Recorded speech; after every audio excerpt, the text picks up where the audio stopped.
So guys, things have certainly changed in the relegation battle. In the last few weeks, Watford and Southampton have picked themselves up, so it looks like Southampton are going to avoid the drop. Watford is still in there, but I think they will survive.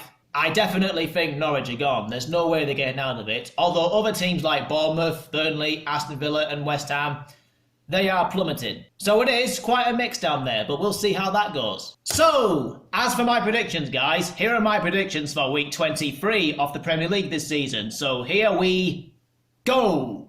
Norwich v Bournemouth. Both sides put in absolutely horrific performances last week. Both were dealt serious blows to their survival hopes. For me, I said it before, Norwich are gone. But it's getting seriously desperate for Bournemouth. Still a long way to go, still got a chance of getting out of it. But the lack of goals, the lack of points, the lack of wins is costing them this season. Which makes this a very crucial game for both sides. These two cannot afford to lose this one. It's a great opportunity for Norwich to get a much needed win that will give them a glimmer of hope. It'll be a much needed win for Bournemouth as well. But the way I see it, I think this game will end in a draw. 1-1. Watford v Tottenham. Watford were absolutely fantastic against Bournemouth. They still got a lot of work to do to avoid the drop, but the way they are playing under Nigel Pearson, I think they will stay up. For me, Nigel Pearson is a manager who is capable of getting the best out of those players. As for Spurs, they really should have gotten something out of the Liverpool game. They had a few chances to do so, but they didn't do enough. And to make matters worse, they are 9 points adrift of the top 4, so they might as well just chase Europa League football now. But 3 defeats in the last 5. I think Jose Mourinho's honeymoon is already over. He's certainly not as good as he used to be now. Tough game for both teams, but I think Watford will fancy their chances. I think they will put pressure on Spurs and make it very difficult for them to play, so I think Watford will win 2-1. West Ham v Everton. I felt West Ham were very unlucky not to have drawn against Sheffield United. Yes, it was handball in the end, but it wasn't intentional. That new handball rule needs changing because it's ridiculous, it's stupid, and it's unfair. And it could prove to be a big moment in West Ham's season. As for Everton, got back to winning ways. It was a great performance against Brighton. Probably could and should have had more, but more importantly, they've got the result that gives them daylight. This game is quite tough to call actually. Seriously, with these two teams, you just don't know how they'll turn up. I think West Ham will put in a decent performance, but Everton will fancy their chances as well. Which is why I think they will cancel each other out, and I think this game will end in a 1-1 draw. Liverpool v Manchester United. Liverpool just keep going. They are such an unbelievable team. My question is, can anyone beat them this season? Absolutely anyone. Anyone at all? Well, for me, it's definitely not going to be Man United. United are the only team that Liverpool haven't beaten this season. That was the 1-1 draw back at Old Trafford. Well, this time, it'll be very different. It's going to be at Anfield, and Liverpool will show no mercy to United. If United are to get anything out of this game, they're going to have to work their socks off, keep the Liverpool attack quiet, and put pressure on Liverpool. I don't see that happening. I think Liverpool will pick up another win and keep their lead to the top intact. 3-0 Liverpool. Newcastle v Chelsea. The amount of injuries that Newcastle have had recently, it's incredible as to how they got a point against Wolves. They'll still have some of those players out, and that makes this game with Chelsea a very difficult one they have to prepare for. However, their draw against Wolves might just give them a spark. As for Chelsea, much the better team against Burnley, a crucial 3 points to keep them in the top 4, but their inconsistency might still cost them. If they were a bit more consistent, they will definitely get top 4. They will find it difficult against Newcastle, who are well organised and tough to break down, but I think Chelsea will break the deadlock at one point. That's why I think Chelsea will come away with the 3 points. 2-1. Arsenal v Sheffield United.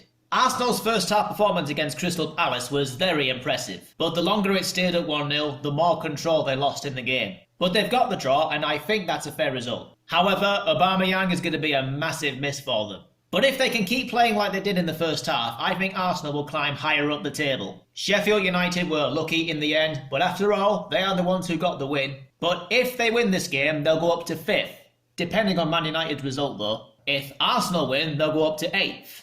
Well, never thought I'd be saying that. But still, Arsenal will have to be at their very best to break down a tricky Sheffield United side with a good away record. But in this game, I think Arsenal will get the 3 points. 2-0 Arsenal. Burnley v Leicester. Burnley are struggling, and that's very concerning for them. not picking up enough points, and not scoring enough goals. Plus, 4 defeats in a row, so something has to happen for them quickly. Otherwise, they will find themselves in a very bad situation. But they might have a chance in this game. Besides, Leicester lost at home to Southampton. That was a shock. And Leicester are not laughing at Southampton anymore. In fact, 3 defeats from their last 5 after an impressive run of games. I don't know if the bubble has burst or if it's just a blip. Regardless, Leicester have lost their second place to Man City. So they might want to start playing at their best again to finish runners-up. I think Leicester will be too much for Burnley to handle, and I think Leicester will get back to winning ways.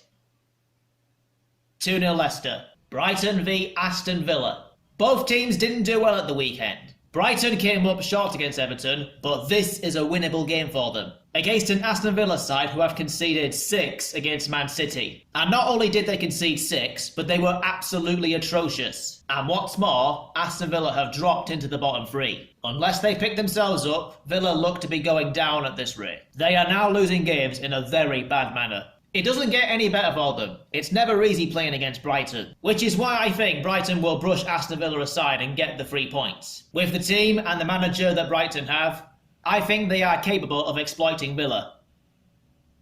3-1 Brighton. Manchester City v Crystal Palace. Well, Man City may not be winning the title this season, but they can score a lot of goals. Like 5 against West Ham, 8 against Watford, and 6 against Aston Villa. If they can keep banging in the goals and keep on winning games, I think they will finish second. But we know they don't want to go a whole season without winning a trophy. It looks like they're going to be in the League Cup final, but come on, it's the League Cup. So is it really enough? Palace are doing alright this season. It would be great for them to finish in the top half of the table, but a first win in 3 games is what they need at the moment.